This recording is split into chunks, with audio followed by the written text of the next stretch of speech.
আসসালামু আলাইকুম সুপ্রিয় নবম শ্রেণীর শিক্ষার্থীবৃন্দ, বিএনআইএস হোম স্কুলের পক্ষ থেকে তোমাদের প্রাণ ঢাকা শুভেচ্ছা ও অভিনন্দন জানাচ্ছি। আমি আবুল কালাম আজাদ, সহকারী শিক্ষক বাংলা। সুপ্রিয় শিক্ষার্থীবৃন্দ, আমাদের আজকের আলোচ্য বিষয় উপেক্ষিত শক্তির উদ্বোধন।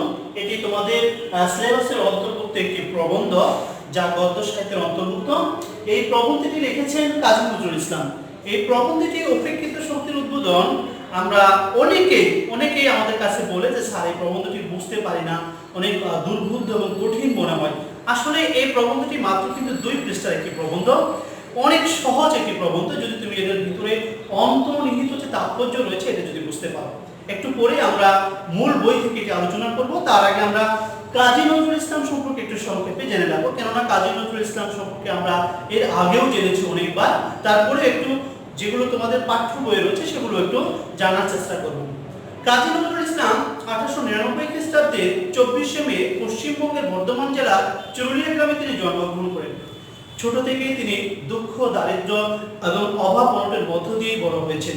ছোট থেকেই বক্তব্যে পড়াশোনা করেছেন, তারপরে লেটুগানের দলে যোগ দিয়েছিলেন, রুটির দোকানে চাকরি করেছেন। অতঃপর তিনি যখন 10ম শ্রেণীর ছাত্র ছিলেন তখন সেনাবাহিনীতে যোগ দিয়েছিলেন 1917 সালে। তিনি যে পল্টনে যোগ দিয়েছিলেন সেটার নাম হচ্ছে 49 নং বাঙালি পল্টন।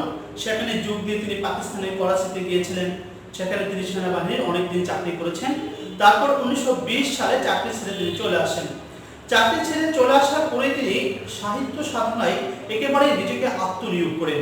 পুরোপুরিভাবে সাহিত্য সাধনায় মনোনিবেশ করার পরে তিনি তৎকালীন সময়ে বুঝতে পেরেছিলেন যে আমরা ব্রিটিশ পরাধীনতার শৃঙ্খলে আবদ্ধ, এই ব্রিটিশদের কাছ থেকে যাতে আমরা মুক্ত হতে পারি, তিনি তার লেখার মধ্য দিয়ে কিন্তু এই বিষয়গুলো সুন্দরভাবে সমাধান দেওয়ার চেষ্টা করেছেন। তার প্রথম কাব্যগ্রন্থ যেটি প্রকাশিত হয়েছিল অগ্নিবীণা, যা 1922 সালে প্রকাশিত হয়েছিল। এই অগ্নিবীণা কাব্যগ্রন্থের অন্তর্ভুক্ত 12টি কবিতা ছিল। 12টি কবিতার মধ্যে দ্বিতীয় নম্বর কবিতাটির নাম ছিল বিদ্রোহী কবিতা, যেটা সাপ্তাহিক বিজলি পত্রিকায় প্রকাশিত হয়েছিল। এই বিদ্রোহী কবিতা প্রকাশিত হওয়ার পর থেকে কিন্তু তার নামের আগে বিদ্রোহী একটি যোগ হয়। এই জন্য অনেকেই বলে থাকে যে বাংলা সাহিত্যের বিদ্রোহী কবি। আমাদের এই বিদ্রোহী কবি শুধু যে বিদ্রোহী নিয়ে কথা বলেছেন এমন না, তার কিন্তু রোমান্টিক কাব্যও রয়েছে। তার রোমান্টিক কাব্যগ্রন্থ যেমন দোলন চাপা কাব্যগ্রন্থ, তার স্ত্রীকে ভালোবেসে, তার স্ত্রীকে তিনি প্রচন্ড ভালোবাসতেন, এই জন্য ভালোবেসে একটি কাব্যগ্রন্থ লিখে ফেলেছিলেন। একটি কাব্যগ্রন্থের মধ্যে অনেকগুলো কবিতা রয়েছে, সেই কাব্যগ্রন্থটা হচ্ছে দোলন চাপা কাব্যগ্রন্থ। এছাড়া তারা আমরা অনেকগুলো কাব্যগ্রন্থ দেখি, সাম্যবাদী, সর্বহারা, ছায়ানট, সিন্ধি হিন্দুল, ভাঙার গান, প্রলয় শিখা, এগুলো তার হচ্ছে বিখ্যাত কাব্যগ্রন্থ। এছাড়া তার 3টি উপন্যাস ছিল। উপন্যাসগুলো হচ্ছে মৃত্যুকুতা, বাঁধনহারা এবং কুহেলিকা। এই 3টি উপন্যাস হচ্ছে তার শ্রেষ্ঠ। এছাড়া তিনি অনেকগুলো প্রবন্ধ গ্রন্থ কিন্তু লিখেছিলেন, যেমন যোগবাণী প্রবন্ধ গ্রন্থ। এই যোগবাণী প্রবন্ধ গ্রন্থে কিন্তু আমাদের এই উপেক্ষিত শক্তির উদ্বোধনটা ছিল। যোগবাণী প্রবন্ধ গ্রন্থ, রাজমন্দির, জবানবন্দি, রুদ্রমঙ্গল, এগুলো তার বিখ্যাত প্রবন্ধ গ্রন্থ। আমরা দেখি যে তার কিন্তু নাটকও রয়েছে, কিন্তু আলেয়া, ঝিলিমিলি, শিউলি, মধুমালা, এগুলো তার বিখ্যাত নাটক। গল্পও রয়েছে, বৃত্তের বেদন, এগুলো তার বিখ্যাত গল্প, উপন্যাস, নাটক। এই সব মানে এক কথায় বলা যায় যে তিনি শুধুমাত্র মহাকাব্য ছাড়া বাংলা সাহিত্যের প্রত্যেকটি শাখাতে কিন্তু তার পদচারণ রয়েছেন। সুপ্রিয় শিক্ষার্থীবৃন্দ, আমাদের এই কাজী নজরুল ইসলাম কিন্তু খুব অল্প বয়সে কিন্তু তার বাকশক্তি হারিয়ে ফেলেছিলেন। মাত্র 42 বছর বয়সে। তোমাদের পাঠ্যবইতে 40 বছর দেওয়া আছে, কিন্তু ম্যাক্সিমাম বইগুলোতে কিন্তু 42 বছর দেওয়া আছে, যে 42 বছর বয়সে ফিক্স ডিজিজ নামক একটি রোগে আক্রান্ত হয়ে, অর্থাৎ দুরারোগ্য ব্যাধিতে আক্রান্ত হয়ে তিনি তার বাকশক্তি অর্থাৎ কথা বলার শক্তি কিন্তু হারিয়ে ফেলেন। এটা হারিয়ে ফেলার পিছনে কিন্তু অন্যতম কারণ রয়েছে। তৎকালীন সময়ে যে ব্রিটিশ সরকাররা ছিল, তাকে একবার কাজী নজরুল ইসলামের আনন্দময়ীর আগমনে নামক একটি কবিতা লেখার কারণে কিন্তু তাকে জেলখানায় নিয়ে যাওয়া হয়েছিল। সশ্রম কারাদণ্ড হয়েছিল 1 বছরে।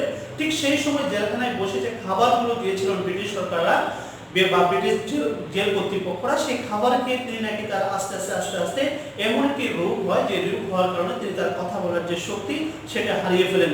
আমাদের এই কাজী নজরুল ইসলাম 42 বছর পরে আর কোনো কথা বলতে পারেনি। তখন তার কলম দিয়ে লিখেছেন। এক কথায় বলা যায় পরবর্তী জীবনটা তিনি কলমী যোদ্ধা হিসেবে কিন্তু স্বীকৃতি পেয়েছিলেন। তোমরা জানো যে কাজী নজরুল ইসলাম সেই পশ্চিমবঙ্গের বর্ধমান জেলায় জন্মগ্রহণ করেছেন। যখন আমাদের এই মুক্তিযুদ্ধ হয়েছিল 1971 সালে, দেশ স্বাধীন হওয়ার পর 1972 সালে কাজী নজরুল ইসলামকে সেই কলকাতা থেকে নিয়ে আসা হয়। এখানে নিয়ে আসা 1972 সালে নিয়ে আসে। তারপর নাগরিকত্ব প্রদান করা হয়, 21 পদক দেওয়া হয়, ঢাকা বিশ্ববিদ্যালয় থেকে ডিগ্রি প্রদান করা হয়। অবশেষে পিজি হাসপাতাল বর্তমান বঙ্গবন্ধু শেখ মুজিব বিশ্ববিদ্যালয়ে তিনি মারা যান। সুপ্রিয় শিক্ষার্থীবৃন্দ, তার মৃত্যুর সাল হচ্ছে 1976 সালে। আমাদের আপাতত এই পর্যন্তই কাজী নজরুল ইসলাম সম্পর্কে জানলে চলবে। সুপ্রিয় শিক্ষার্থীবৃন্দ, আমরা এখন সরাসরি মূল প্রবন্ধে চলে যাব। উপেক্ষিত শক্তির উদ্বোধন। একটু খেয়াল করো, নামকরণের মধ্যে একটা সার্থকতা খুঁজে পাওয়া যায়। এই উপেক্ষিত শব্দের অর্থ মানে কি? উপেক্ষিত মানে হচ্ছে তুচ্ছ বা তাচ্ছিল্য বা তা খুব অবহেলিত। উপেক্ষিত শক্তির উদ্বোধন অর্থাৎ তুচ্ছ তাচ্ছিল্য ব্যক্তিগুলোর, তুচ্ছ তাচ্ছিল্য মানুষগুলোর যে শক্তির উদ্বোধন তো আমরা জানি যে উদ্বোধন করা, কোনো শুভ কাজের উদ্বোধন করা। তো এই উপেক্ষিত শক্তির উদ্বোধনের মধ্যে আমরা দেখব যে কাজী নজরুল ইসলাম এখানে একটা মেসেজ কিন্তু সুস্পষ্টভাবে দিয়েছেন যে যারা তৎকালীন সময়, বা এটা কিন্তু ভারতবর্ষের পটভূমিকার আলোকে এই প্রবন্ধটি তিনি লিখেছিলেন। তৎকালীন সময়ে অর্থাৎ 1947 সালের পূর্বের কথা বলছি আমরা। ওই সময়টাতে যখন ব্রিটিশরা ভারতবর্ষ শাসন করত, ওই সময় কিন্তু শিক্ষিত এবং মার্জিত সম্প্রদায়ের মানুষগুলো, যারা শ্রমজীবী মানুষ, তাদেরকে কিন্তু সবসময় অবহেলা করত। এই শ্রমজীবী মানুষগুলো কারা? শ্রমজীবী মানুষগুলো হচ্ছে আমাদের দুই শ্রেণীর কিন্তু পেশা রয়েছে। একটা হচ্ছে মেধাগত, একটা যে মেধার শ্রম, মানসিক শ্রম, আর একটা হচ্ছে কায়িক শ্রম। এখানে কায়িক শ্রমের মানুষগুলোকে কিন্তু লেখক এখানে অর্থাৎ তৎকালীন সময়ে যে বড়লোক সম্প্রদায়ের যে ছোট লোক বলে সম্বোধন করত, সেই জিনিসটা কিন্তু তিনি স্পষ্ট আকারে উল্লেখ করেছেন এবং বলেছেন যে ছোট লোক সম্প্রদায়দেরকে সাথে নিয়ে যদি কাজ না করা যায় তাহলে দেশ ও জাতির উন্নয়ন কখনোই সম্ভব না। চলো আমরা মূল প্রবন্ধে চলে যাই। তোমরা প্রথমেই এই বইটি হাতে নেবে, বাংলা সাহিত্য যে তোমাদের বইটি রয়েছে, এখানে দেখো তোমরা 83 পৃষ্ঠায় সরাসরি চলে যাও। কবি কাজী নজরুল ইসলাম প্রথমেই যে এই প্রবন্ধটি শুরু করেছেন, এখানে বিশ্বকবি রবীন্দ্রনাথ ঠাকুরের দুইটা লাইন তিনি নিয়েছেন। হে মোর দুর্ভাগা দেশ, যাদের করেছ অপমান, অপমানে হতে হবে তাহাদের সবার সমান। অর্থাৎ রবীন্দ্রনাথের একটা উক্তি কিন্তু এখানে দিয়েছেন। হে মোর দুর্ভাগা দেশ, অর্থাৎ দেশকে দুর্ভাগা বলেছেন, হতভাগা বলেছেন, যে যাদের অপমান করছো, অপমানে হতে হবে তাহাদের সমান। অর্থাৎ যাদেরকে তোমরা এখন অত্যাচার করছো বা শ্রমজীবী মানুষদেরকে কষ্ট দিচ্ছ বা তাদেরকে নেহায়ে তুচ্ছ তাচ্ছিল্য করছো, একদিন না একদিন তাদের মতোই কিন্তু তোমাদের অপমানিত হতে হবে। অর্থাৎ লেখক দেখো এখানে রবীন্দ্রনাথ ঠাকুরের এই কথাটা দিয়ে কিন্তু প্রথমেই ইঙ্গিত প্রদান করেছেন। আজ আমাদের এই নতুন করিয়া মহাজাগরণের দিনে আমাদের সেই শক্তিকে ভুলিলে চলিবে না, যাহাদের উপর আমাদের দশানা শক্তি নির্ভর করিতেছে। অর্থাৎ মহাজাগরণের দিন মানে অর্থাৎ বর্তমান সভ্যতার কথা চিন্তা ভাবনা করে, আধুনিক সভ্যতার কথা চিন্তা ভাবনা করে আমাদের কিন্তু সেই শক্তিকে ভুলিলে চলবে না। কোন শক্তি? সেই সমস্ত শ্রমজীবী মানুষদের শক্তি। কারণ তাদের কিন্তু একটা প্রচন্ড শক্তি রয়েছে, তাদের ভিতরে কিন্তু একতা রয়েছে, তাদের ভিতরে ঐক্যজোট রয়েছে, যাহাদের উপর আমাদের দশানা শক্তি নির্ভর করিতেছে। অর্থাৎ এই পৃথিবীতে যত সভ্যতার উন্নয়ন ঘটেছে, সবগুলো উন্নয়নের পিছনে কিন্তু শ্রমজীবী মানুষদের বলিষ্ঠ হাত রয়েছে, যা তোমরা কুলি মজুর কবিতাতেও কিন্তু দেখেছ যে শ্রমজীবী মানুষটা কতটুকু কি করতে পারে। অথচ আমরা তাহাদেরকে উপেক্ষা করিয়া আসতেছি, অর্থাৎ আমরা সেই শ্রমজীবী মানুষদের কি করছি? তুচ্ছ তাচ্ছিল্য করে আসছি। সেই হইতেছে আমাদের দেশের তথাকথিত ছোট লোক সম্প্রদায়। তোমরা কিন্তু এই ছোট লোক সম্প্রদায় কিন্তু কাজী নজরুল ইসলাম বলেন। অর্থাৎ বড় লোক সম্প্রদায়রা গরিবদেরকে, শ্রমজীবী মানুষদেরকে যে ছোট লোক বলেছেন লেখক, সেই বড় লোকদের কথাটাই কিন্তু তার মধ্যে সে প্রকাশ করেছেন এখানে। আমাদের আভিজাত্য গর্বিত সম্প্রদায় এই হতভাগাদের এইরূপ নামকরণ করিয়াছেন। অর্থাৎ আভিজাত্য হচ্ছে ধনী সম্প্রদায়, উচ্চবিত্ত সম্প্রদায়, এরাই কিন্তু নামকরণ করেছেন শ্রমজীবী মানুষদেরকে ছোট লোক বলে। কিন্তু কোন যন্ত্র দিয়া এই দুই শ্রেণীর লোকের অন্তর যদি দেখিতে পারো, তাহলে দেখিবে, এখানে লেখক বলছেন, যদি এমন কোন যন্ত্র বা এমন কোন ডিভাইস দিয়ে যদি সেই ছোট লোকদের যে অন্তরে বসে যদি দেখতে পারো যে তাদের অন্তরটা কেমন, এবং বড় লোকের অন্তরটাও যদি দেখতে পারো যে তাদের অন্তরটা কেমন, তাহলে লেখক বলছে তাহলে ছোট লোকের অন্তরটা কেমন দেখো। ওই তথাকথিত ছোট অন্তর কাচের ন্যায় স্বচ্ছ, যেমন কাচ যেমন অনেক পরিষ্কার স্বচ্ছ, ঠিক তেমনি ভাবে সেই ছোট লোক সম্প্রদায়ের অন্তরটা হচ্ছে কি স্বচ্ছ। কেননা তাদের ভিতরে এতটা জটিলতা কুটিলতা নেই, তারা হচ্ছে অত্যন্ত সহজ সরল। কেননা তাদের ভিতরে কিন্তু উচ্চবিত্ত এবং ধন সম্পত্তির তেমনটা প্রলোভন তাদের হৃদয়ের ভিতরে নেই। এই ছোট লোক এমন স্বচ্ছ অন্তর, এমন সরল মুক্ত উদার প্রাণ বয়াও যে কোনো কার্য করিতে পারিতেছে না, তাহার কারণে ভদ্র সম্প্রদায়ের অত্যাচার। অর্থাৎ এত সুন্দর সহজ সরল মন, এত সুন্দর মন নিয়েও কিন্তু সেই তথাকথিত ছোট লোক সম্প্রদায়ে কিন্তু ভালো কোনো কাজ করতে পারছে না। কেননা সেই ভদ্রলোক সম্প্রদায়ের অত্যাচারের কারণে যখনই কোনো ছোট লোক সম্প্রদায় মাথা উঁচু করে দাঁড়াতে চায়, তখনই কিন্তু ভদ্রলোক সম্প্রদায় তার মাথার উপর হাত দিয়ে একবারে বসিয়ে দেয়, তার মানে তাকে মাথা তুলে দাঁড়াবার সুযোগ দেওয়া হয় না। সে বেচারা জন্ম হইতে এই ঘৃণা উপেক্ষা পায়া নিজেকে এত ছোট মনে করে সংকোচ জড়তা তাহার স্বভাবের সঙ্গে এমন ওতপ্রোতভাবে জড়াইয়া যায় যে সেও যে আমাদের মতোই মানুষ, সেও যে সেই এক আল্লাহর সৃষ্টি, তাহারও যে মানুষ হইবার সমান অধিকার আছে, তাহা সে একেবারে ভুলিয়া যায়। অর্থাৎ সে বড়লোক সম্প্রদায় প্রত্যেক যে নিগৃহীত এবং ঘৃণিত হয়ে আসছে সব সময় সেই ছোট লোক সম্প্রদায়েরা, এই জন্যই ছোট লোক সম্প্রদায়ের যে মানুষ, তাদের যে বড়লোক সম্প্রদায়ের মতো স্বাধীনভাবে সুস্থ সুন্দরভাবে যে জীবন পরিচালনা করার মতো তাদের যে একটা অধিকার রয়েছে, সেটা কিন্তু তারা ভুলে যায়। কেননা তাদের ভিতরে সবসময় জড়তা কাজ করে, যে আমি একটা কিছু বলবো, না জানি কোনো ভুল হয়ে যায়, আবার না জানি কোনো বড়লোক সম্প্রদায় আমাদেরকে নিষ্পেষিত করতে থাকে। এই চিন্তায় কিন্তু তারা তাদের নিজেদের অধিকার সম্পর্কে কিন্তু তারা যথেষ্ট সচেতন হতে পারে না। যদি কেউ এই উৎপীড়নের বিরুদ্ধে বিদ্রোহচরণ করে, অমনি আমাদের ভদ্র সম্প্রদায় তাহার মাথায় প্রচন্ড আঘাত করিয়া তাহাকে অজ্ঞান করিয়া ফেলে।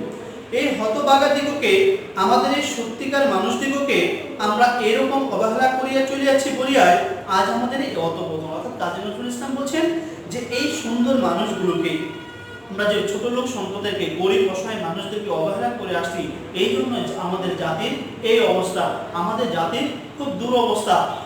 এই কথাগুলো কিন্তু তিনি তুলে ধরেছেন। তাই আমাদের দেশে জনশক্তি বা গণতন্ত্র গঠিত হইতে পারতেছে না। আচ্ছা, জনশক্তি আর গণতন্ত্র হতে গেলে তো একটা গণতন্ত্রের মূল সংজ্ঞা যে এখানে কিন্তু প্রত্যেকটি মানুষ কিন্তু তাদের মতামতটা শেয়ার করতে পারে। এখানে গণতন্ত্র প্রতিষ্ঠিত হবে কি করে?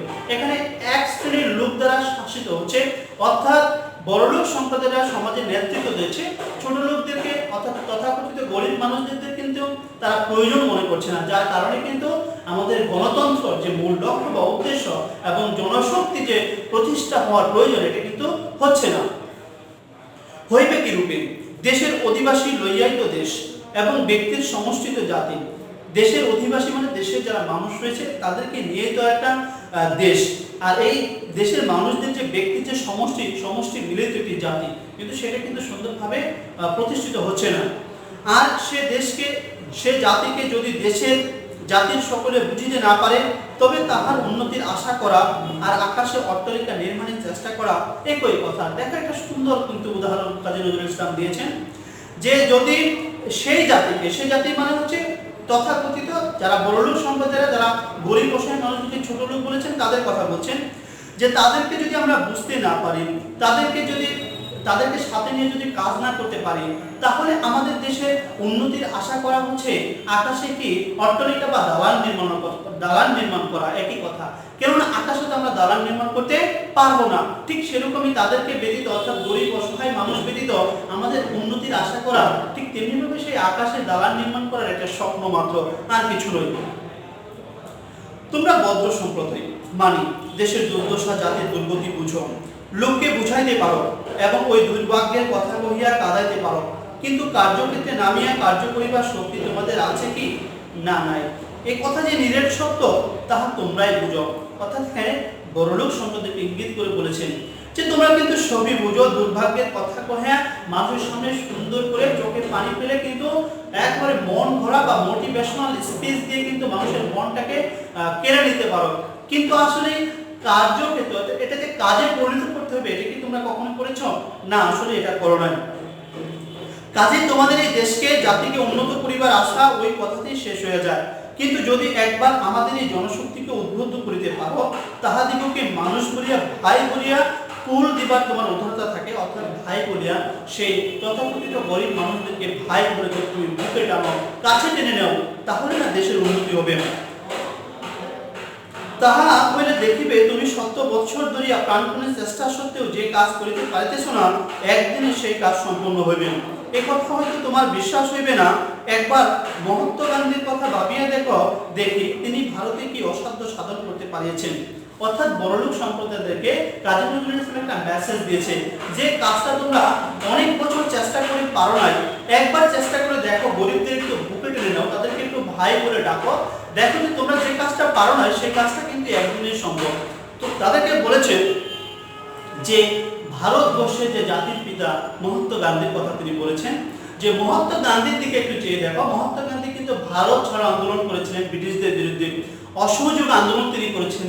প্রত্যেকটা আন্দোলনে কিন্তু সফল এবং সার্থক ব্যক্তি তিনি। কিন্তু এমন দিন গিয়েছে যে একেবারে প্রত্যন্ত অঞ্চলের মানুষ, একেবারে গরিব অসহায় মিসকিন মানুষদের নিয়ে তিনি কিন্তু আন্দোলন করেছেন। তিনি সেলাই বিভিন্ন কাপড় কিন্তু পরিধান করেছেন। যে সমস্ত মানুষগুলো উপবাস ছিলেন তিনিও কিন্তু তাদের সাথে গিয়ে উপবাস থেকেছেন। তিনি চিন্তা করেছেন যে দেখি তারা উপবাস থাকে, আমি একটু উপবাস থেকে দেখি যে আমার কেমন লাগে।